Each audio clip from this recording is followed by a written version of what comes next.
In a small village nestled amidst towering mountains, there lived a young shepherd boy.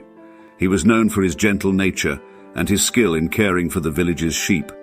However, there was one thing that troubled him deeply: a paralyzing fear of heights. One day, the village elder summoned the young shepherd and said, "I have heard of your fear of heights. I have a task for you that will help you overcome it." Curiosity mingled with trepidation in the boy's eyes as he listened. The elder explained, "Deep within the mountains lies a lush valley, untouched by human hands. It is said to hold a secret that grants immense courage to those who dare to seek it. I want you to venture there and bring back the wisdom it holds." With his heart pounding, the young shepherd embarked on his journey. As he traversed treacherous paths and steep cliffs, fear gripped him tightly. Doubt whispered in his ear, urging him to turn back. But he pressed on, determined to conquer his fear. After what seemed like an eternity, he reached the hidden valley.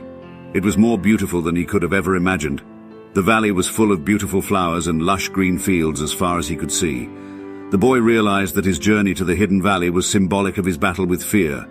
In order to experience the beauty of the hidden valley, he first had to face and overcome his biggest fear. Many of life's most rewarding experiences lie on the other side of fear and discomfort. In order to experience a fulfilling life, we must learn to face our fears with the knowledge that what lies beyond them is more beautiful than we could have ever imagined. When he returned to his village, the young shepherd shared the wisdom of the hidden valley with his fellow villagers, inspiring them to face their fears with courage. From that day forward, the village embraced the beauty of overcoming fear, knowing that within each of them lay the power to rise above any challenge that life presented.